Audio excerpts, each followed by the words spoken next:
greatest trick the devil ever pulled was to convince black folk that white supremacy no longer exists. We don't understand white supremacy, and we the greatest victims of it.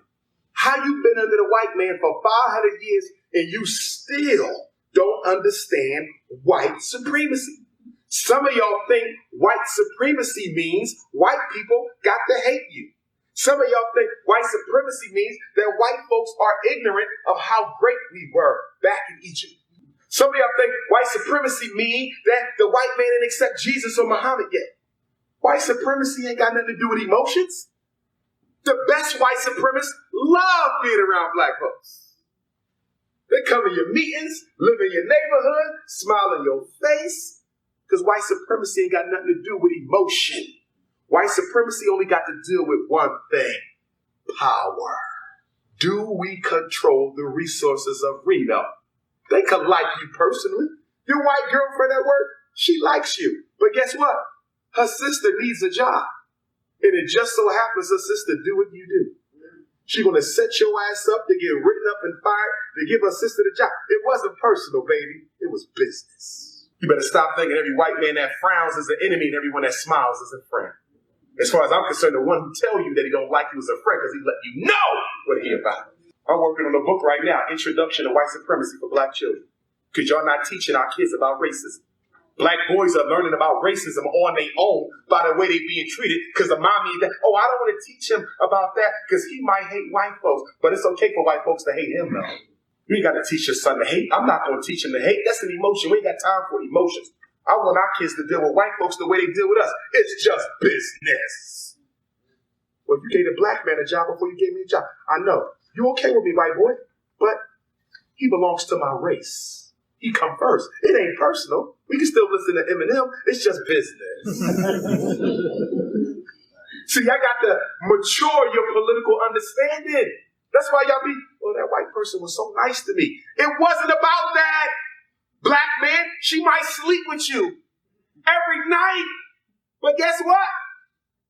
Her daddy don't want to see you around. It ain't personal. It's just business. I got to understand white supremacy is just business. Y'all keep getting it all twisted where they really like me. Listen, if I sell sneakers and he sells sneakers, I might like him as a person. But I'm not going to tell him my strategy. I'm not going to tell him where I get my sneaks from. I'm not going to tell him when I put my sneaks on sale. He cool. I like him as a person. But this is business. Stop making white racism emotional. Old white men chewing tobacco, spitting out the car nigga at you. That ain't racism no more. That's emotional. That ain't nothing. They the dumb white folk. Smart white folk don't never let black folks know they don't like them. So I'm going to teach our kids about white supremacy and understand it. White people in control. That's all they want.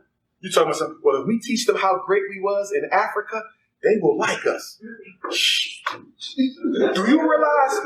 Listen. Thank you. Thank you, Baba. To the extent they know who you are, the more racist they become. Because in studying you, they see your potential. You want to teach them you built the pyramids, they're going to be more racist. You want to teach them you gave to the world 85% of the inventions that white folks use? More racist. You mean to tell me you invented the gas mask before I let you go to school with my kids? You was performing successful open heart surgery before we integrated the schools? You invented the cotton gin while you were still on the damn plantation with no schooling and you invented the damn cotton gin? Huh? Potential. They scared of black potential. That's why they keep on kicking us when we down. Black people, why they keep picking with us, man? They've been on us for 400 years. Why don't they leave us alone? I'm going to tell you why. If you play sports and you playing the national champions and you beating the national champions by 50 points and there's only 5 minutes left to go in the fourth quarter of the basketball game, do you let up? No. Hell no. And why don't you let up even though you up 50? Because you know they potential. Couple 3-pointers to turn this whole shit around. We got to take them to the whistle blow. And that's white folks with black folks. They know your potential. If you give these black people an inch, if you give them room to breathe, even though we've been on them for 400 years, I'm telling you, these people invented the cell phone, they invented the internet, they invented the helicopter, they invented the self-lubricating engine, they invented the refrigerated truck, they invented most of the medicines that keep people from going blind, they gave us the first successful open heart surgery. You don't let them up. You beat them until they're gone. Otherwise, they will take this planet back. That's why racism is so aggressive. Because they know if they give you an ounce of breathing room, you'll snatch it back. Because you're supposed to be in control anyway.